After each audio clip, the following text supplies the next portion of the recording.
தெசலோனிக்கேயர் புதிய ஏற்பாட்டுக்கு வந்துடணும். 1 தெசலோனிக்கேயர் 5வது அதிகாரம், பக்கம் நம்பர் 282, 282, 282. 1 தெசலோனிக்கேயர் 5வது அதிகாரம், எல்லாம் எடுத்துக்கங்க. 1 தெசலோனிக்கேயர் 5வது அதிகாரம் 19வது வசனம்.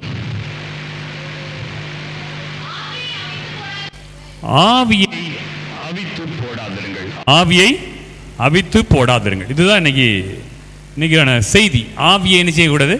அவித்து போடாதிருங்கள். சரி, இது என்ன நமக்கு என்னன்னா, இது நம்முடைய அனுதின வாழ்க்கையில் நம்ம இதை எந்த அளவுக்கு உணர்ந்துக்கிறோம், நம்ம இதில் எவ்வளவு குறைவுள்ளவர்களாக இருக்கோம், நம்மை நாமே அலசி பார்க்க ஆண்டவர் நமக்கு உதவி செய்வார். ஆவி என்ன செய்யக்கூடாது? அவிச்சு போடக்கூடாது. சரி, இது எந்த அளவுக்கு உங்களுக்கு புரிந்து கொள்ள நம்ம வசனத்தின் அடிப்படை சில காரியங்களை சொல்கிறோம். இந்த இடத்துல ஆவியைன்னு சொல்லப்படுறதுன்னா பரிசுத்த ஆவியை, எதை? பரிசுத்த ஆவியை அவித்து போடாதிருங்கள். சரி, நான் அதுக்கு இந்த வசனத்துக்கு போகிறதுக்கு முன்னாடி பரிசுத்த ஆவியானவர் யார் என்று நான் உங்களுக்கு சொல்கிறேன். தெரியும், ஒரு சிலருக்கு தெரியும், ஆனால் தெரிய வேண்டிய அளவில் நமக்கு இன்னும் அநேகருக்கு தெரியாதுங்கிறதுனால சொல்ல வரேன். பரிசுத்த ஆவியானவர் திருத்துவத்தில் 3 நபர்கள் இருக்காங்க. திருத்துவத்தில் 3 நபர், 3 கடவுள் கிடையாது, 3 ஆண்டவர் கிடையாது. ஒரே ஆண்டவர் 3 நபராக செயல்படுறாங்க. ஒரு ஆண்டவர் எத்தனை பேர் செயல்படுறாங்க? 3 நபராக செயல்படுகிறார்கள். பிதாவாகிய தேவன், குமாரனாகிய இயேசு கிறிஸ்து, பரிசுத்த ஆவியானவர். 3 தனித்தனி நபர்கள். பிதாவாகிய தேவன் ஒரு நபர். பிதா இருக்கும்போது குமாரன் பூமியில் இருந்தார். இதோ என்னுடைய நேசகுமாரன், இவருக்கு செவி கொடுங்கள் என்று அவர் சொல்லும் பொழுது பரிசுத்த ஆவியானவர் புறாவின் ரூபம் கொண்டு இயேசுவின் மேலே இறங்குறத பார்க்குறோம். அப்போ ஒரே நேரத்தில் பிதா பேசுகிறார், இயேசு கிறிஸ்து இருக்கிறார், பரிசுத்த ஆவியானவர் நிரப்புகிறார். 3 தனித்தனி ஆள் தத்துவம் உடைய, 3 பர்சனாலிட்டி உடைய 3 நபர்கள். சில இடங்களில் எப்படி போதிக்கிறாங்க, எப்படி சொல்கிறாங்க அப்படின்னா, பரிசுத்த ஆவியானவர் என்பது தேவனுடைய சக்தி அப்படி சொல்கிறாங்க. தேவனுடைய சக்தி இல்லை, தேவனுடைய பிரசன்னம் அப்படி சொல்கிறாங்க. அது ஆள் கிடையாது, தேவனுடைய சக்தி தான் பரிசுத்த ஆவியானவர். அப்படி வசனம் சொல்லலை. பரிசுத்த ஆவியானவர் தனி நபர். நான் 2-3 காரியத்தை வசனத்தின் அடிப்படையில் சொல்கிறேன். ஏன்னா சில காரியங்களில் குழப்புகிற அந்த கடைசி காலங்களில் நம்ம தெளிவாக சில காரியங்களை அறிந்து கொள்ளணும். எபேசியருக்கு எழுதின நிருபம் 4வது அதிகாரம் 26வது வசனம். நம்ம பிரசங்கத்துக்குள்ளே போல பரிசுத்த ஆவியானவர் யார் அதுதான் பார்க்க போகிறோம். பரிசுத்த ஆவியானவர் யார் என்றதை பார்க்க போகிறோம். எபேசியருக்கு எழுதின நிருபம் 4வது அதிகாரம் 26வது வசனம். நீங்கள் கோபம் கொண்டாலும் பாவம் செய்யாதிருங்கள். சூரியன் அஸ்தமிக்கிறதுக்கு முன்னாக தனிய கடவுது. வாசிங்க. திருடாமல் 30 வாசிங்க. 30. அன்றியும் நீங்கள் மீட்கப்படும் நாட்டுக்குண்டு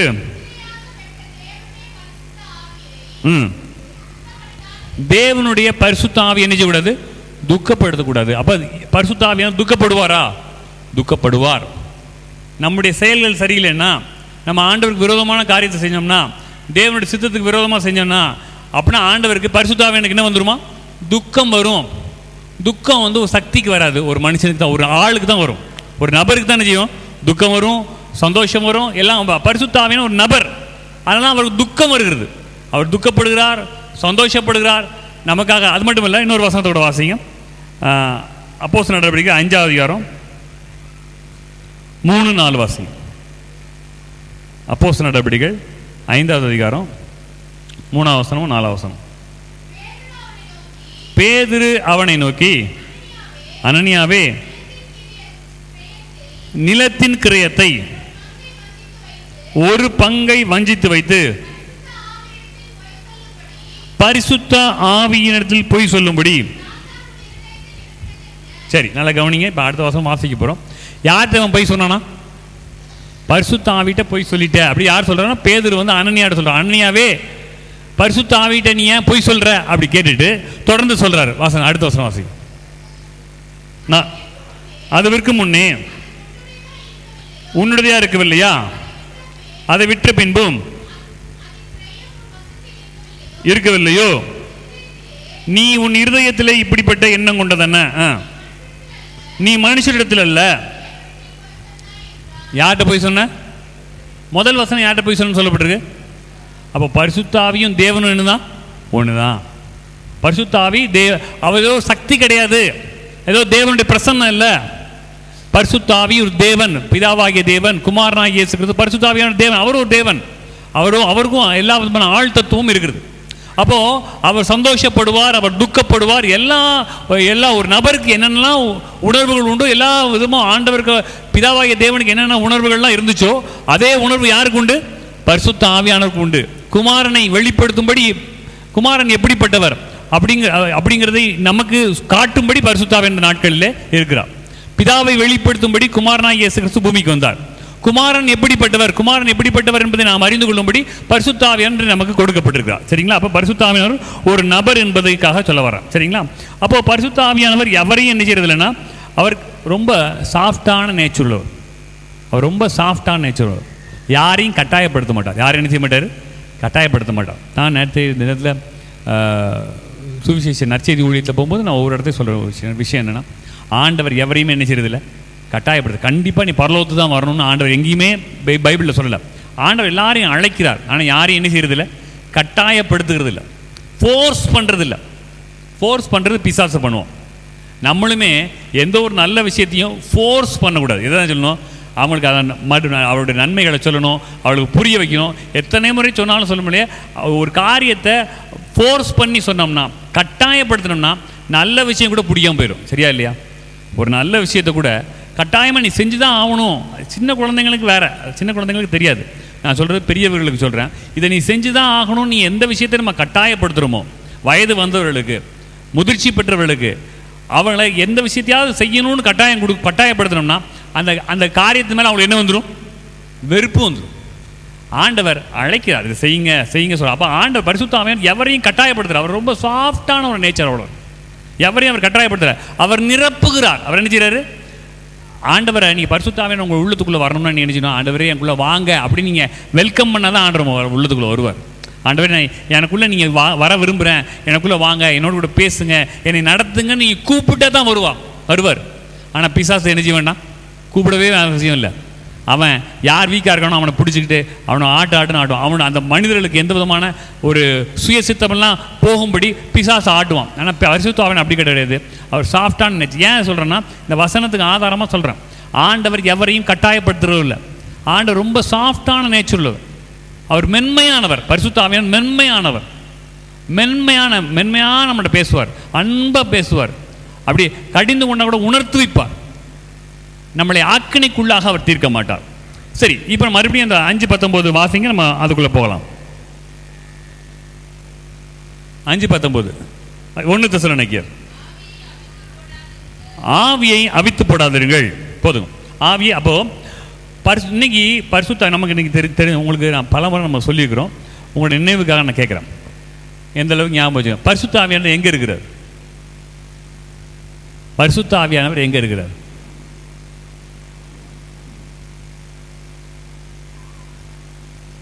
மறுபடியும் நான் கோலியாத் கதை தான் சொல்லணும் போல. கோலியாத் கதை எத்தனை பேருக்கு தெரியும்? தெரியாதா? நான் ஏற்கனவே சொல்லியிருக்கிறேன், மறந்துட்டீங்க. ஒரு வீட்டில் ஒரு போதகர் போனாராம். போதகர் போயிட்டு அந்த வீட்டில் ஒரு சின்ன பையன் இருந்தானா.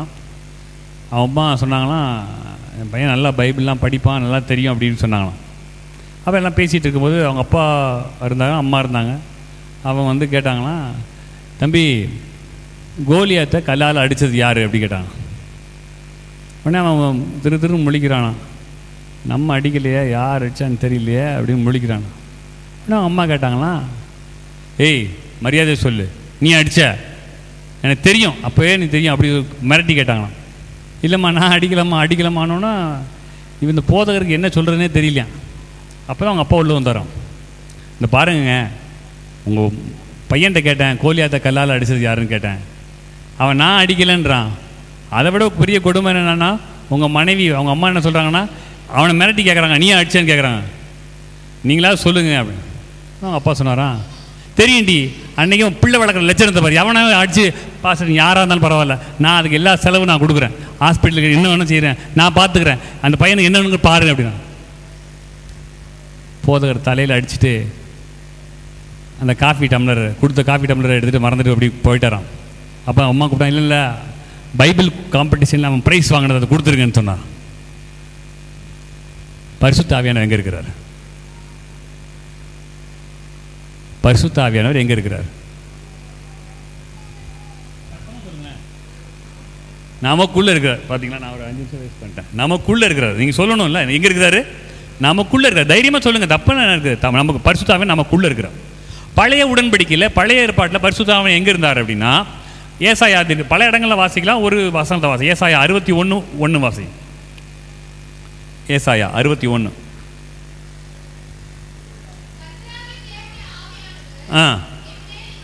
ஆவியானவர் எங்கே இருக்காரு? என் மேலே.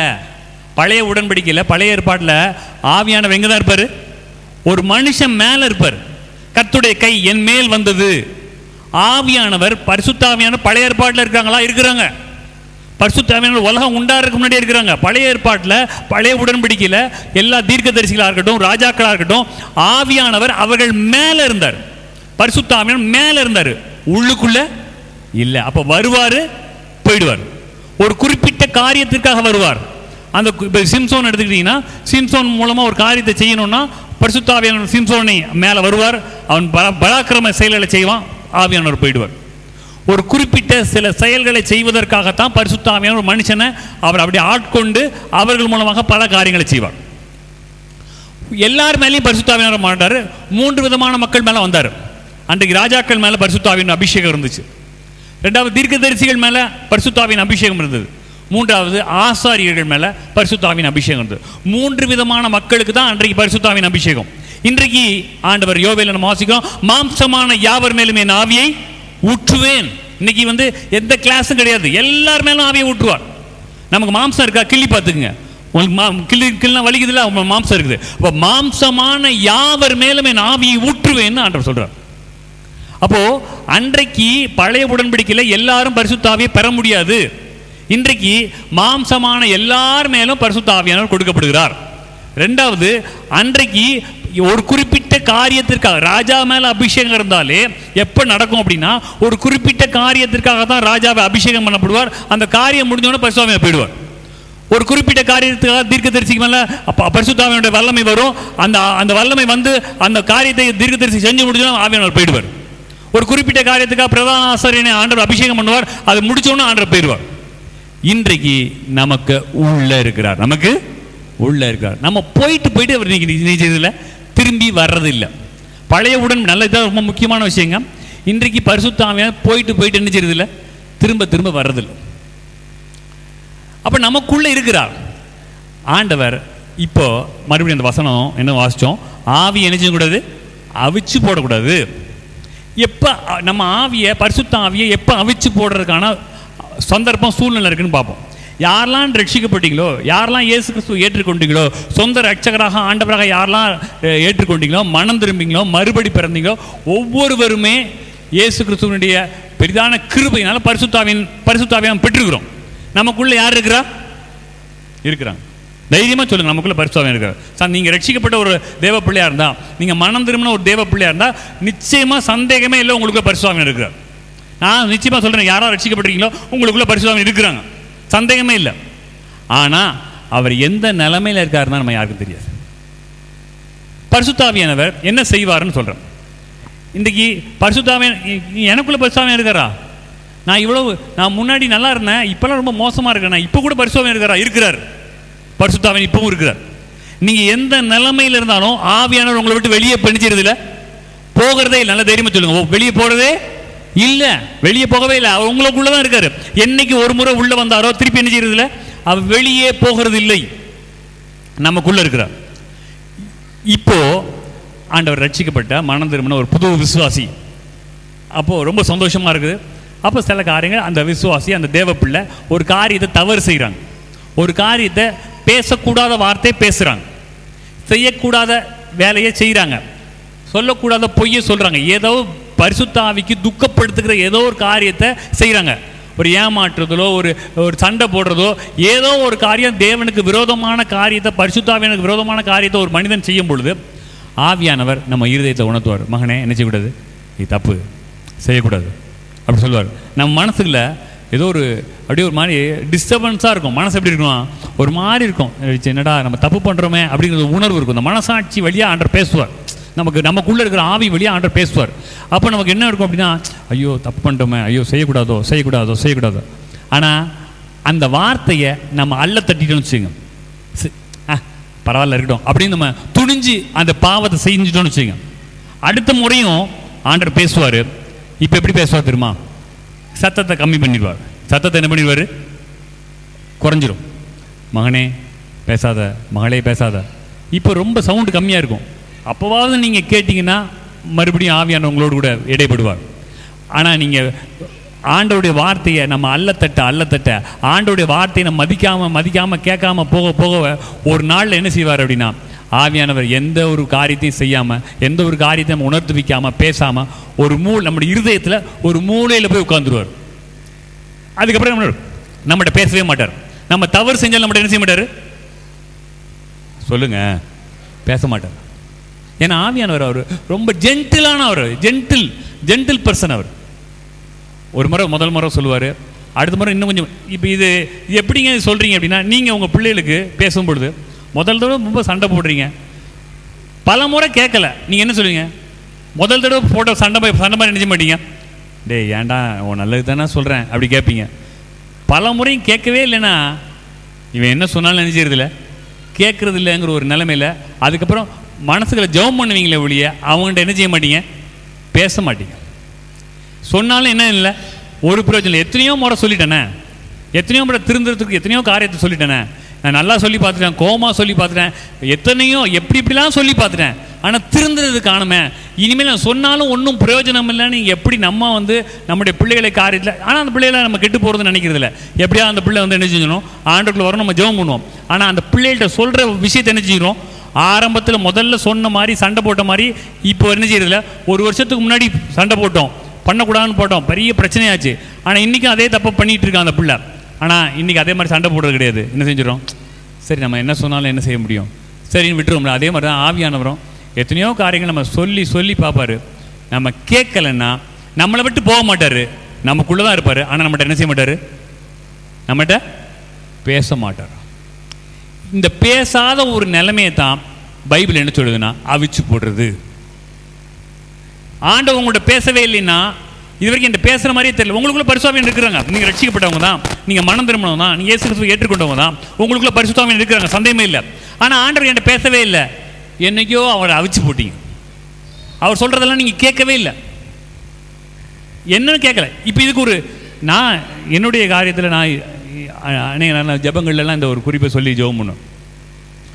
ஆண்டவரே, நான் பலமுறை என்னையே அறியாமல் நீங்கள் சொன்ன வார்த்தையை நான் கீழ்ப்படியாமல் போயிருப்பேன். நீங்கள் சொல்லியிருப்பீங்க, பேசியிருப்பீங்க, நான் என்ன செஞ்சுருக்க மாட்டேன், அதை நான் கேட்டிருக்க மாட்டேன், தட்டியிருப்பேன், அதை கவனிக்காமல் விட்டுருப்பேன். ஆனால் மறுபடியும் ஆண்டவர் என்ன செய்ய மாட்டாங்க, அந்த விஷயத்தை குறித்து ஆண்டவர் என்ன செய்ய மாட்டாங்க, பேச மாட்டாங்க. அப்போ ஒரு ஜெபம் பண்ணணும். ஆண்டவரே, என்ன நான் இது வரைக்கும் உங்களை நான் தட்டிட்டேனா, நீங்கள் சொல்லி நான் நீங்கள் எத்தனையோ முறை எனக்கு புத்தி சொன்ன கூட நான் கேட்காம இருந்துட்டேனா, என்னை மன்னிச்சிருங்கப்பா, இன்னும் ஒரு முறை பேசுங்க. நான் இது வரைக்கும் நான் உங்கள்கிட்ட நடந்துக்கிட்ட முறைக்காக நான் வருத்தப்படுறேன். நீங்கள் எத்தனையோ முறை நீங்கள் சொன்னீங்க, நான் சொன்னதெல்லாம் நான் கேட்கல, இன்னும் ஒரு சான்ஸ் கொடுங்க, நான் இப்போ கேட்குறேன், எனக்கு மறுபடியும் சொல்லுங்கள். ஏற்கனவே நீங்கள் சொன்ன விஷயத்தை என்ன செய்யுங்க, மறுபடியும் எனக்கு சொல்லுங்கள். நான் இப்போ கேட்குறதுக்கு நான் ரெடியாக இருக்கிறேன். நீங்கள் முன்னாடி சொல்லும்போது நான் கேட்கல, இப்போ நான் கேட்குறதுக்கு ரெடியாக இருக்கேன், என் கூட பேசுங்கப்பா அப்படின்னு ஒரு உண்மையான இதோடு நீங்கள் மறுபடியும் பேசுங்க. ஆண்டவர் மறுபடியும் பேசுங்க. ஹல்லேலூயா. ஆண்டவர் நம்மளை கைவிடுறதுக்காக அவர் இல்லை. நீ எவ்வளோ தூரம் போன்றார் ஆண்டவர். நீ ஒரு இடத்துல நிப்பாட்டி தான் அவனை அப்புறம் நிதியாண்டுவா. உங்கள்கிட்ட ஆண்டவர் பேசுறேன்னா கண்ணீரோடு, ஆண்டவர் எனக்கு பேசுகிற மாதிரி தெரியலங்க, இருதயத்தில் ஆண்டவர் பேசணும்னு தெளிவாக எக்கால மாதிரி கேட்கும். ஆண்டவர் பேசுகிற கேட்கணும், மனம் திரும்புங்க. எல்லாருமே மனம் திரும்பணும். நம்ம வாழ்க்கை முழுவதும் மனம். ஆண்டவரே, என்னுடைய குறைகளை மன்னிச்சிருங்க, இது வரைக்கும் நீங்கள் பேசுனீங்க, நான் கேட்கல, நீங்கள் சொன்னீங்க, நான் கேட்கல, வேறு யாருக்கும் தெரியாது, இந்த கீழ்ப்படியாமல் யாருக்குமே தெரியாது, எனக்கும் உங்களுக்கு மட்டும் தான் தெரியும், நான் தப்பு பண்ணிட்டேன், எனக்கு மறுபடியும் இன்னொரு சான்ஸ் கொடுங்க. ஆண்டவர் மறுபடியும் சான்ஸ் கொடுப்பார். ஆண்டவர் எத்தனை சான்ஸ் கொடுப்பார் நினைக்கிறீங்க? எத்தனை சான்ஸ் ஆண்டவர் கொடுப்பார்?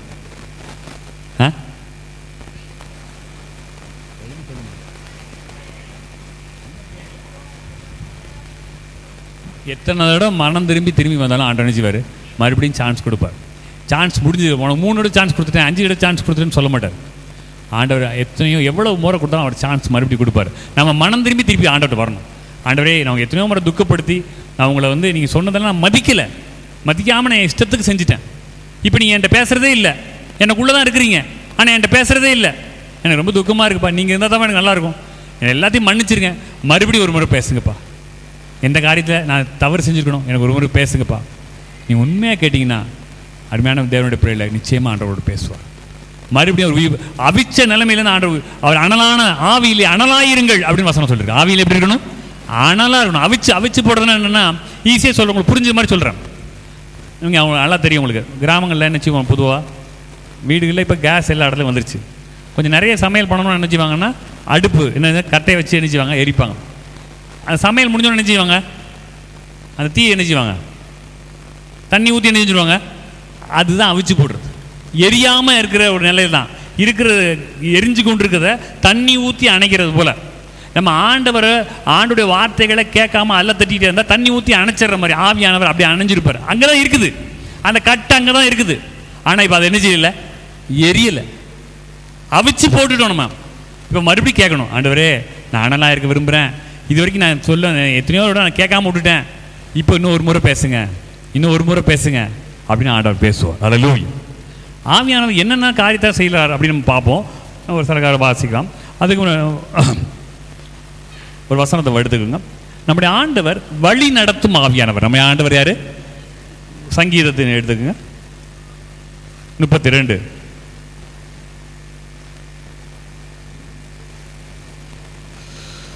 சோத்திரம் 8ஆம் வசனம்.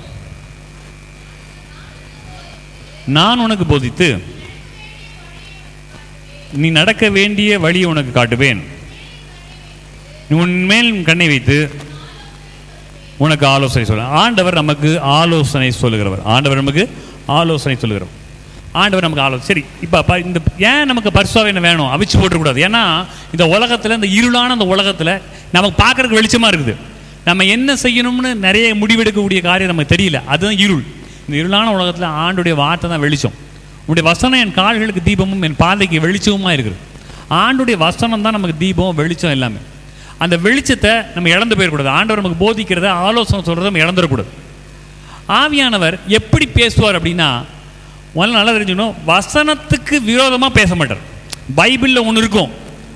சிலர் சொல்லுவாங்க பைபிள் இருக்குதுங்க, ஆனால் ஆண்டவர் எனக்கு இப்படி பேசினார். பைபிளுக்கு விரோதமாக ஆண்டவர் நினைச்ச மாட்டார், ஒரு நாளும் பேச மாட்டார். ஏன்னா இந்த பைபிளுடைய எழுதினதே பரிசுத்தாவியானவர். பைபிளை மற்றவங்க அது எழுதின அந்த தேவ மனிதர்களுக்கு இருதயத்தை உணர்த்துவித்ததே இந்த பரிசுத்தாவியானவர். அந்த ஆத்தர் ஆஃப் திஸ் புக், இந்த புத்தகத்தினுடைய ஆக்கியோன், இந்த புத்தகத்தினுடைய எழுத்தாளரே பரிசுத்தாவியானவர். அவர் எழுதினதுக்கு விரோதமாக அவரே செல்ல மாட்டார். பைபிளுக்கு எங்கள் பைபிள்லாம் இருக்கட்டுங்க, இப்போ எனக்கு புதுசாக ஆண்டர் கொடுக்க மாட்டார். பைபிளுக்கு விரோதமாக யாராவது ஒருத்தவங்க சொல்கிறாங்க, வேதத்தில் அப்படி இல்லை, ஆனால் எனக்கு ஆவியானவர் பேசினார்னு சொன்னால் அது ஆவியானவர் இல்லை, அந்த பாவியானவர் தான் பேசுகிறார். வேதத்துக்கு விரோதமாக ஆவியானவர், வேதத்துக்கு வித்தியாசமாக ஆவியானவர் ஒரு நாளும் பேச மாட்டார்.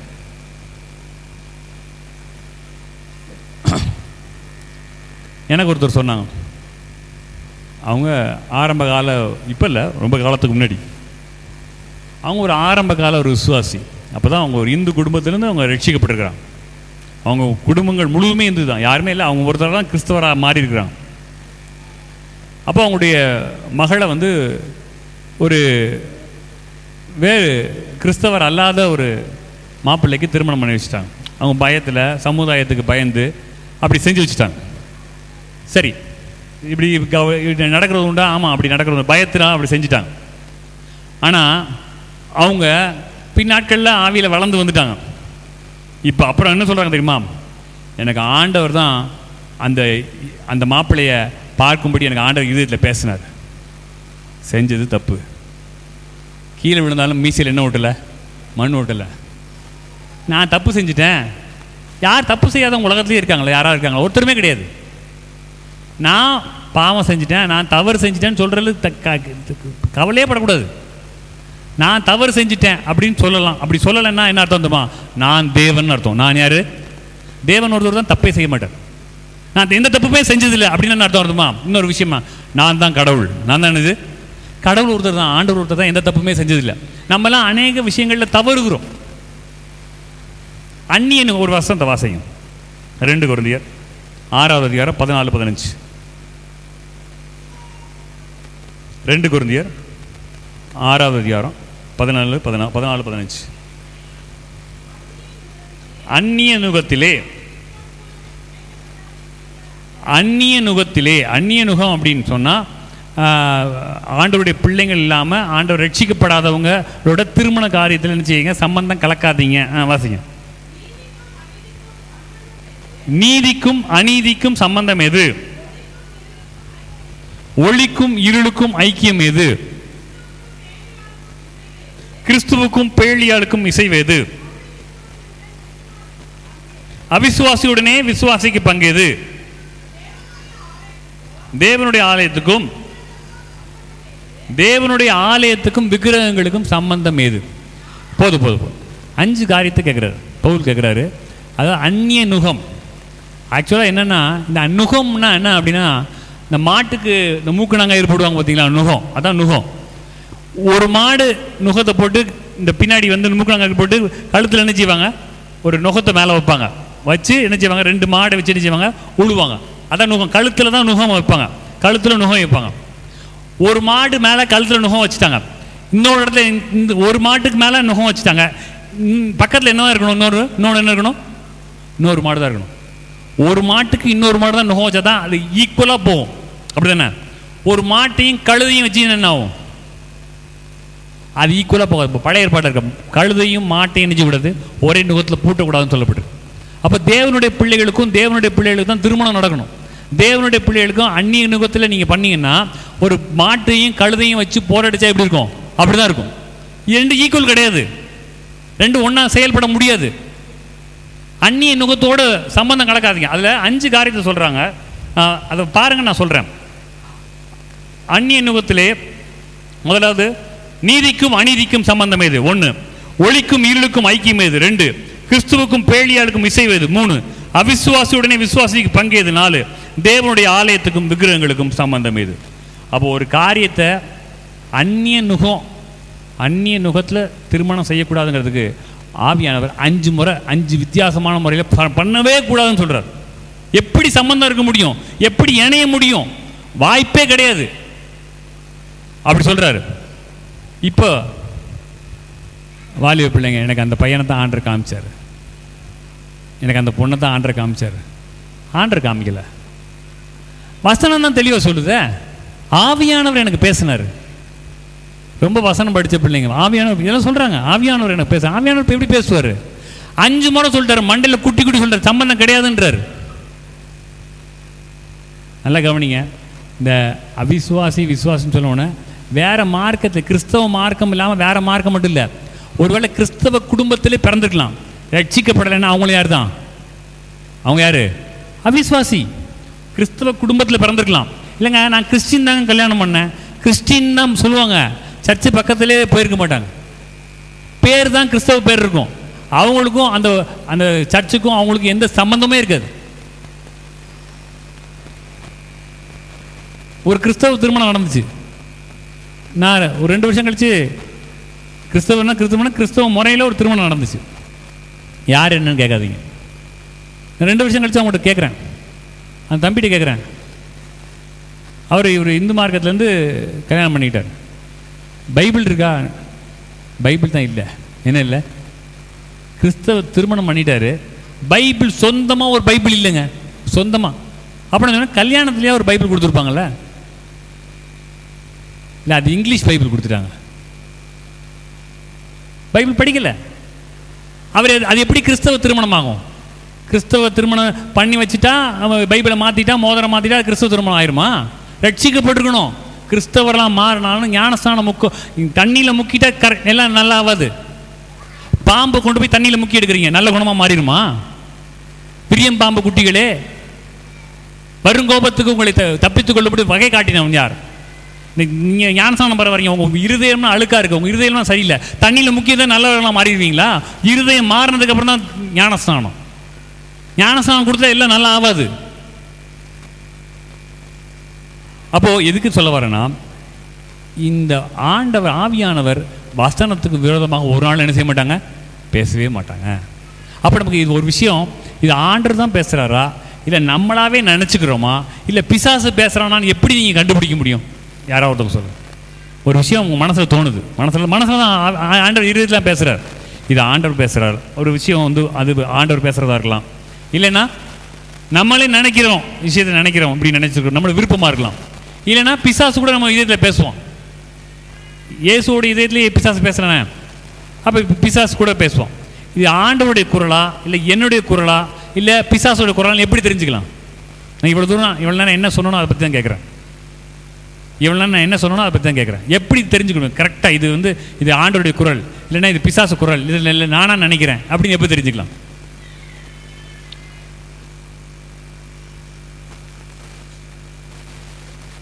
சும்மா தைரியமாக சொல்லுங்கள், தப்பாக இருந்தாலும் பரவாயில்ல. உணர்த்துறாருன்னு வச்சுக்கோங்கம்மா, கரெக்டு தான், பரிசுத்தம் உணர்த்துறாரு. எனக்கு எப்படி தெரியும்னு கேட்குறேண்ணா. இது நான் நிறைய பேர் எப்படி நினச்சிக்கிறாங்க தெரியுமா, அவங்களாவே நினச்சிட்டு பரிசுத்தம் உணர்த்துறாருன்னு நினைக்கிறாங்க. அப்போ தான் அதை எப்படி கண்டுபிடிக்கிறது? இது ஆண்டவர் தான் பேசினாரு இல்லை இது நானாக நினச்சிக்கிட்டேன் எப்படி தெரியுது? என்னம்மா? நல்லதை மட்டும் உணர்த்துவார், கரெக்டு தான், நல்லது உணர்த்துவார். அதாவது மனசை சமாதானம். உங்களை அப்புறம் வச்சுக்கிறேன். அது வேத வசனத்துக்கு ஒத்த மாதிரி இருக்கணும். நீங்கள் ஒரு விஷயம் காரியத்தை பண்ணீங்கன்னா ஆண்டோடைய வசனத்துக்கு ஒத்து இருந்துச்சுன்னா அப்படி தான் அது ஆண்டர் பேசுகிறார். அதனால சொன்னேன் இவ்வளோ நேரம் என்ன பேசணுனோ அதை பற்றி நான் பேசுகிறேன்னு சொல்கிறேன். ஆண்டவருடைய வசனத்துக்கு அடிப்படையில் தான் நமக்கு ஒரு இதயத்தில் ஒரு சிந்தனை வந்துச்சு, இது வசனத்தை இருக்குதா இப்படி, அப்படின்னா வசனம் நமக்கு தெரிஞ்சுக்கணும். வசனம் தெரிஞ்சால் தான் இது ஆண்டவர் பேசினாரா இல்லை நம்மளாவே நினச்சிக்கிறோமா இல்லை பிசாசு பேசுகிறானான்னு எப்படி தெரிஞ்சுக்கலாம்? பிசாசு சொல்கிறான் உன் வழிகள் எல்லாம் உன்னை காக்க முடியும், உன்னை காக்க முடியும், தூதலை கட்டளையிடுவான்னு சொன்னீங்களே, இப்போ மேலேருந்து கீழே குதிங்கன்றான். வசனம் தான். ஆண்டவர் எதுக்கு சொன்னார்னா நீ நடந்து போகும்போது கீழே தட்டு விழாதபடிக்கு உன்னை பார்த்துப்பார், கல் தடுக்காமல் விழுந்தான். இவன் என்ன சொல்கிறான் தெரியுமா, கல் தடுக்காமல் இருக்கல, மேலேருந்து கீழே குதிச்சு டெஸ்ட் பண்ணி பாருன்றான். அப்போது ஆண்டோடைய வார்த்தையை நம்ம எந்த அளவுக்கு நல்லா தெரிஞ்சுக்கிறோமோ அப்போ தான் இது கர்த்தருடைய குரலா ஆவியானுடைய குரலா இல்லை நம்ம நினைக்கிறதா இல்லை பிசாசுடைய காரியமாக நம்ம தெரிஞ்சுக்கலாம். அப்போது ஆவியானவர் நம்மளோட இடைப்படுகிறார். ஆண்டவர் என்ன செய்கிறார்? நம்மளோட இடைப்படுகிறார். அது இல்லாமல் ஆண்டவர் வந்து எப்போ பேசினாலுமே இந்த தேவையில்லாத ஆராய்ச்சிக்கு நம்மளை ஒரு நாளும் கொண்டு போக மாட்டார். பைபிளில் தேவையில்லாத ஆராய்ச்சின்னா என்னன்னா, உங்களுக்கெல்லாம் சொல்லி பிரயோஜனம் ஒன்றும் ப்ராப்ளம் கிடையாது. நீங்கள் ஒழுங்கு ஆராய்ச்சி பண்ணால் தானே தேவையில்லாத ஆராய்ச்சி பண்ணணும். நாங்கள் தான் எடுக்கவே மாட்டோமே, பைபிளை எடுக்க மாட்டோமே, அப்புறம் எப்படி நாங்கள் ஆராய்ச்சி பண்ணுவோம் கேட்குறீங்க? காயினுக்கு மனைவி எங்கிருந்து கிடைத்திருப்பாள் அப்படிங்கிற ஒரு பழைய கேள்வி, இதெல்லாம் உங்களுக்கு புரியாது. இது தேவையான கேள்வியே இல்லை, அதுக்கு விளக்கம் இருக்குது. ஆனால் எதெல்லாம் அறிவு சம்பந்தப்பட்ட நம்ம நாலேஜை வளர்த்துக்கிறதுக்கு எதெல்லாம் அதிகமாக அது ஆவியானவர் அல்ல, அது நம்முடைய விருப்பம். அது தப்புன்னு சொல்லலை, அது ஆவியானவர் எதமாக உணர்த்துவார். இயேசுவை போல மாறுறது. நீ கோவப்பட்டா இது கோவப்படக்கூடாதுன்னு பேசுவார். தவறான காரியத்துக்கு இச்சையான காரியங்களுக்கு நம்ம இதே போச்சுன்னா பரிசுத்தம் உணர்த்துவார். மகனே பார்க்கக்கூடாது, நீ பார்க்கறதுக்கு தகுதியானது கிடையாது, நீ ராஜா வீட்டு பிள்ளை, நீ இயேசு ராஜாவுடைய பிள்ளை, உனக்கு இது தகுதி கிடையாது, பார்க்காத. இயேசுவை போல மாறுகிறதுக்கு தான் ஆவியானவர் பேசுவார் ஒழிய நம்முடைய அறிவு வளர்ச்சிக்காக ஆண்டவர் பேச மாட்டார். அறிவு வளர்ச்சி சிலர் கேட்பாங்க, இவன் தெரியுமா உங்களுக்கு இந்த பைபிள் இது எங்கே இருக்குன்னு தெரியுமா? தெரியலன்னா பரவாயில்ல, நான் சொல்கிறேன், தெரியலன்னா பரவாயில்ல. நம்ம இயேசுவை போல மாறினது தான் பெரிய காரியம்னு சொல்ல வரேன். புரியுதா உங்களுக்கு? இயேசுவை போல மாறுகிறதுக்காக தான் நம்ம பைபிள் படிக்கிறோம். பைபிள் எல்லாம் தெரிஞ்சுக்கிறதுக்காக படிக்கலை. ஏன்னா உலகத்தில் இருக்கிற ஆண்டவரை விட்டுருங்க, உலகத்தில் யாருக்கு ஆண்டவரை தவிர பைபிள் யாருக்கு நல்லா பக்காவாக தெரியும், வேர்ட் டு வேர்ட் சூப்பராக தெரியுது யாருக்கு தெரியும்? ஒரு மிஸ்டேக் கூட இல்லாமல் பக்காவாக தெரியும். ஆண்டவருக்கு தெரியும், அவரை விட்டுருங்க. வேறு யாருக்கு தெரியும்? பிசாசுக்கு தான் தெரியும். அப்போ நமக்கு எல்லா வசனமும் தெரிஞ்சு நம்ம பிசாசு மாதிரி கூட என்ன செய்யலாம், இருக்கலாம், வாய்ப்பு இருக்குது. அப்போது வசனத்தை நம்ம எந்த அளவுக்கு நம்ம வந்து இதை தெரிஞ்சுக்கிறோமா அதை தெரிஞ்சுக்கிறோமா, அதை ஆராய்ச்சி பண்ணுற இதை ஆராய்ச்சி தேவையில்லாத ஆராய்ச்சிலாம் விட்டுட்டு அந்த வசனத்தினுடைய ஆராய்ச்சி என் வாழ்க்கையை மேம்படுத்துமா, எங்கள் வீட்டில் சமாதானத்துக்கு அது காரணமாக இருக்குமா, என் வாழ்க்கை உயர்றதுக்கு அந்த வசனம் உதவி செய்யுமா, நான் மேன்மை அடைகிறதுக்கு எனக்கு உதவி செய்யுமா, நான் அன்பாக இருக்கிறது இன்னும் அன்பாக இருக்கிறதுக்கு நான் நேசிக்கிறதுக்கு அதை உதவி செய்யுமா, நான் இயேசுவை போல மாறுகிறதுக்கு உதவி செய்யுமான்னு அப்படி ஒரு வசனம் உதவி செஞ்சுதுன்னா அது பரிசுத்த ஆவியை நம்ம கொடுக்குறது. பரிசுத்த ஆவியான நம்மளோட பேசுகிற நல்ல ஆண்டவர். அதாவது சிலர் நினைப்பாங்க ஒரு சில நான் வந்து ஆவியானவரை பற்றி சொல்கிறேன். சில காரியங்கள் ஆண்டவர் பேசுவார், சொல்லுவார். எல்லாம் வேணுமா, எனக்கு எதுக்கு என்ன பண்ண போகிறீங்க, இல்லை ஆண்டவர் பேசுகிறாருன்னு காத்துட்ருக்கேன், ஆண்டவர் பேசுகிறாருன்னு என்ன செஞ்சுட்ருக்கேன், காத்துட்ருக்கேன். ஏதாவது வேலைக்கு போகலாம்ல, இல்லை ஆண்டவர் எனக்கு நான் சரியாக உணர்த்தலை, என்ன வேலைன்னு நினைச்சில, ஆண்டவர் பேசுறதுக்காக தேவ சமூகத்தில் ஜெபிச்சு காத்துருக்கேன். நல்லா இருக்கா பேசுறதுக்கு, நல்லா இருக்கா, நல்லா இருக்கு. சரி, பொண்ணு பிள்ளை பார்த்தா நான் ஏதாவது அதுக்கான முயற்சி இல்லை, நான் ஜெபம் பண்ணி காத்திருக்கிறேன். இது இப்படி ஒர்க் அவுட் ஆகாது. இப்படி எப்படி செய்யுது ஒர்க் அவுட்டு? யாருக்கோ ஒரு ஆளுக்கு ஏதோ ஒரு சந்தர்ப்ப சூழ்நிலை இல்லை. நான் சிலர் வருவாங்க, ஜெபம் பண்ணுவாங்க. நான் சொல்லுவேன், போய் ஹாஸ்பிட்டலில் போய் நினச்சிங்க, உடம்புனா முடியலன்னு நினச்சிங்க, ஹாஸ்பிட்டலில் போய் பாருங்கன்னு சொல்லுவேன். அவங்க இல்லை ஹாஸ்பிட்டலாம் போக மாட்டேன், ஜெபம் பண்ணுங்க சரியாயிரும். நான் சொல்லுவேன், இன்றைக்கி எல்லா விதமான மருத்துவ வசதிகளும் யார் தான் கொடுத்துருக்காரு நமக்கு? ஆண்டவர் கொடுக்குறாரு. எப்போ அது வேலை செய்யும் தெரியுமா? எப்போ வேலை செய்யணும், எனக்கு மருத்துவமனைக்கே போக முடியல, ஜெபம் பண்ண உடனே சரியாயிரும். வாய்ப்பு இல்லாதவர்களுக்கு என்ன செஞ்சிடும்? இது எப்படின்னா, நான் இன்றைக்கி வந்து எங்கள் வீட்டில் மாடியிலேருந்து படி இருக்குது, மாடியிலேருந்து என்ன இருக்குது, படி இருக்குது. மாடியிலேருந்து கீழே இறங்கணும். என்ன இறங்கணும்? நீங்கள் படியை பயன்படுத்தி என்ன செய்யணும்? இயேசுவின் நாமத்தில் குதிக்கிறேன். அப்படி குதிப்போமா? நம்ம குதிச்சா எங்கே போகணுமா? டைரக்டா நம்ம நடக்கவே தேவையில்லை, தூக்கிட்டு போயிடுவாங்க நம்ம. இந்த மாதிரி காரியத்தை இல்லை, எல்லாம் ஆண்டர் பார்த்துப்பார். எல்லாம் ஆண்டர் நம்மளால் முடிஞ்ச விஷயத்தை நம்ம செய்யணும். ஆண்டர் அப்போ தான் வெளிக்காட்டுவார். உன்னுடைய வசனம் என் கால்களுக்கு எப்படி இருக்கு? தீபம், பாதைக்கு. சரி, இப்போ நான் உங்களுக்கு புரியுற மாதிரி சொல்கிறேன். கால்களுக்கு என்ன இருக்கு? தீபம். தீபம் எப்படி இருக்கும்? சின்னதாக இருக்கும். உங்கள் காலுக்கிட்ட தீபத்தை வச்சுட்டீங்க, எவ்வளோ தூரம் வெளிச்சம் காமிக்கும்? ஒரு 4 அடி காமிக்குமா? இல்லை கையில் வச்சுருக்கீங்க, எத்தனை அடி காமிக்கும்? 3 அடி 4 அடி காமிக்கும். அதுக்கப்புறமும் இருட்டெல்லாம் உங்களுக்கு வெளிச்சமாக தெரியணும். என்ன செய்யணும்? நீங்கள் கொஞ்சம் நடந்தால் என்ன செய்யும்? நீங்கள் நடக்க நடக்க வெளிச்சம் தான் செஞ்சுட்டு இருக்கோம், வந்துட்டே இருக்கோம். ஆண்டவரே, இந்த தீபம் வசனம் வச்சுருக்க கையில், இங்கேருந்து நான் வீட்டுக்கு போகிற வரைக்கும் வெளிச்சம் வரணும் அப்படின்னா நினச்சது வராது. நீங்கள் உங்களுக்கு கிடைச்ச வெளிச்சத்தை வச்சு கொஞ்சம் கொஞ்சமாக நடக்கணும். கொஞ்சமாக நடக்க நடக்க என்ன செஞ்சிருக்கும்? வெளிச்சமும் கூட வந்துக்கிட்டே இருக்கும். ஒரு நிற்கிற காரை திருப்பவே முடியாது. ஒரு கார் நின்றுட்டு இருக்கு, இன்ஜின் ஆஃப் ஆயிடுச்சு. இப்போ ஸ்டேரிங்கை திருப்ப முடியும் உங்களால்? ஆனால் ஓடுற காரை என்ன செய்ய முடியும்? ஈஸியாக திருப்பிடலாம். ஆண்டவர் உங்களுக்கு என்ன சொல்கிறாரோ, உங்களுக்கு தெரிஞ்ச காரியத்தை செய்யுங்க. அப்போ தான் ஆண்டவர் நினச்சிவார், இருதயத்தில் பேசி என்ன செய்வார்? இப்படி போ மகளே, இப்படி போ. இல்லை ஆண்டவர் இங்கேருந்து நீங்கள் எல்லாம் சொல்லிடுங்க, ப்ளூ பிரிண்ட் கொடுத்தா தான் நான் போவேன்னா அங்கே இருக்க வேண்டியதான், வெளியே போக முடியாது. ஆண்டவர் நீ போ, உனக்கு தெரிஞ்சதை செய். உனக்கு என்ன இருக்குதோ, உன் புத்தி, காமன் சென்ஸ், நம்முடைய புத்தி அறிவு என்ன சொல்லுவோ அதுபடி செய். நான் உன்னோட பேசுவேன். ஆண்டவர் இப்படி தான் நடத்துவார், நம்மளோட பேசுவார். அது மட்டுமல்ல, வாசிங்க ஏசாயா தீர்க்கதரிசன புத்தகம் 30:21. ஏசாயா 30:21.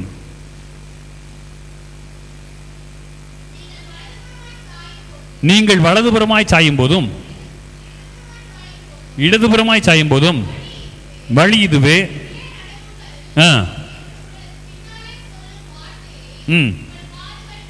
நல்லா கவனிங்க, இப்போ சொன்னது கவனிங்க. நீங்கள் வலதுபுறமாய் சாயும் போதும் இடதுபுறமாய் சாயும் போதும் வழி இது, இதில் நடவுங்கள் என்று உங்களுக்கு பின்னாலே சொல்லும் வார்த்தை உங்கள் காதுகள். அப்போ ஆண்டர் பேசுகிறாரா? ஆவியானவர் பேசுகிறாரா?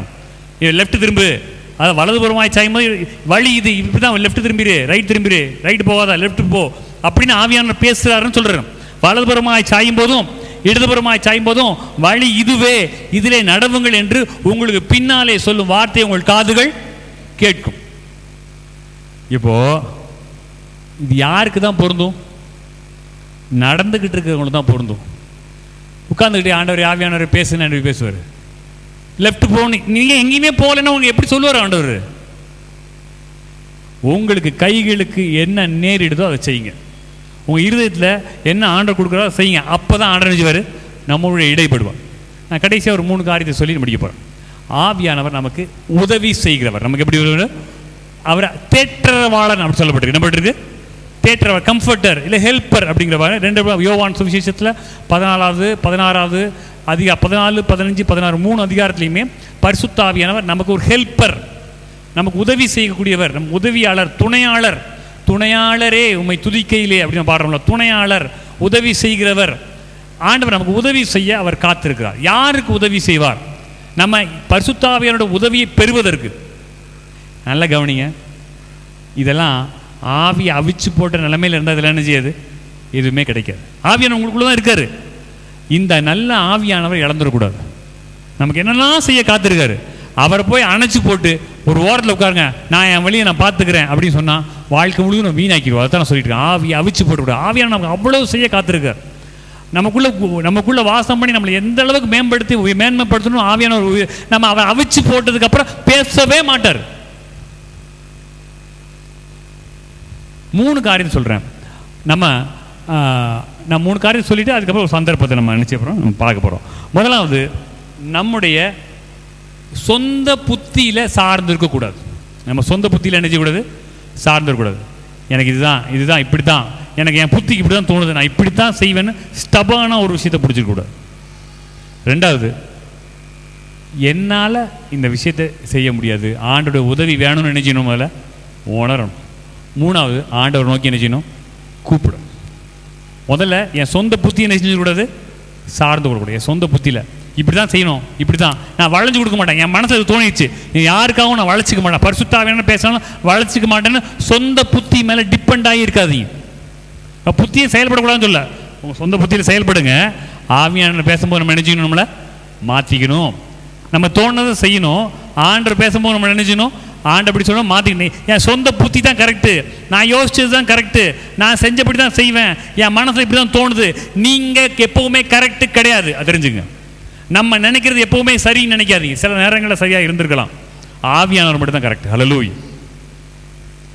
முதலாவது, நம்ம சொந்த புத்தியிலேயே சார்ந்திருக்கக்கூடாது. 2வது, என்ன செய்யணும்னா, என்னால் இதை செய்ய முடியாது, தேவனுடைய உதவி வேணும்னு நினைச்சினோம், நம்ம இதயத்தில் நினைக்கணும். 3வது, ஆண்டவர் நோக்கி கூப்பிடணும். ஒரு வசனத்தை வாசித்து நம்ம அப்படியே கடந்து சொல்லுவோம். 2 நாளாகமும் 20வது அதிகாரம் 12வது வசனம். 2 நாளாகமும் 20வது அதிகாரம் 12வது வசனம்.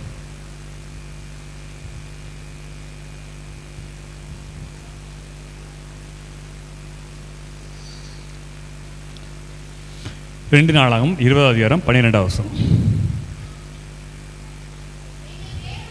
எங்கள் தேவனே, ஒரு நிமிஷம் எடுத்துக்கிட்டீங்களா? 564 564 ஏதாவது எடுத்துங்க. 564 564 பக்கம் எடுத்துட்டீங்களாம்மா? வாசிங்கம்மா. 2 நாளாகவும் 20 12. எங்கள் தேவனே, நியாயம் தீர்க்க மாட்டீரோ? எங்களுக்கு விரோதமாக